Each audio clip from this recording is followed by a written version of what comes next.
C'est parti pour le compte à rebours. Dans 3 mois, le rendez-vous incontournable du cinéma africain tiendra sa 28e édition. Entre sélection de films, visionnage de films, constitution des membres du jury et appel à partenaires, le comité d'organisation est à pied d'œuvre pour une 28e édition qui respecte les standards du festival. Nous sommes bien avancés dans l'organisation du FESPACO et après la décision du gouvernement, nous sommes très contents de pouvoir tenir cette 28e édition. Actuellement, nous sommes en version de visionner les films que nous avons reçus et nous avons reçu de très beaux films qui seront dévoilés au public. Nous avons consulté pas mal de partenaires, les partenaires classiques, les nouveaux partenaires qui rejoignent le FESPACO, qui confirment leur présence au FESPACO. Et nombreux sont ces personnels-là aussi qui, malgré la situation que nous vivons aussi, sont prêts aussi à revenir au Burkina Faso, c'est-à-dire au FESPACO, pour vivre cette 28e édition.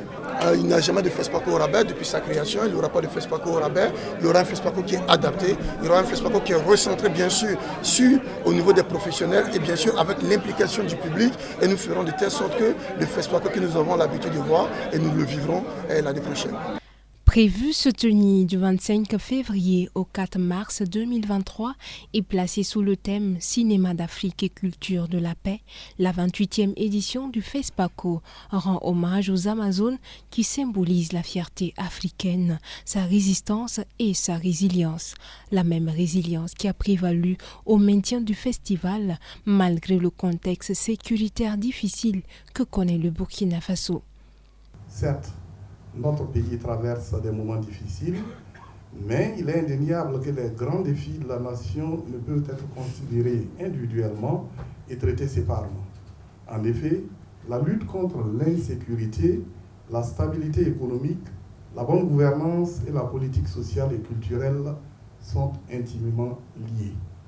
Alors, de ce fait, je puis vous rassurer que le Burkina Faso, comme à son habitude, s'efforcera pour tenir son engagement d'offrir aux professionnels du 7e art ainsi qu'aux cinéphiles un espace de rencontre et d'échange pour le développement de l'industrie du cinéma et de l'audiovisuel.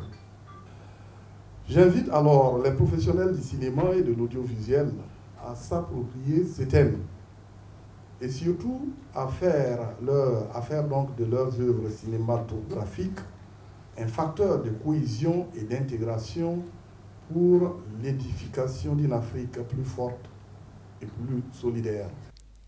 Le prochain rendez-vous est prévu pour le 15 janvier pour la sélection officielle des films retenus.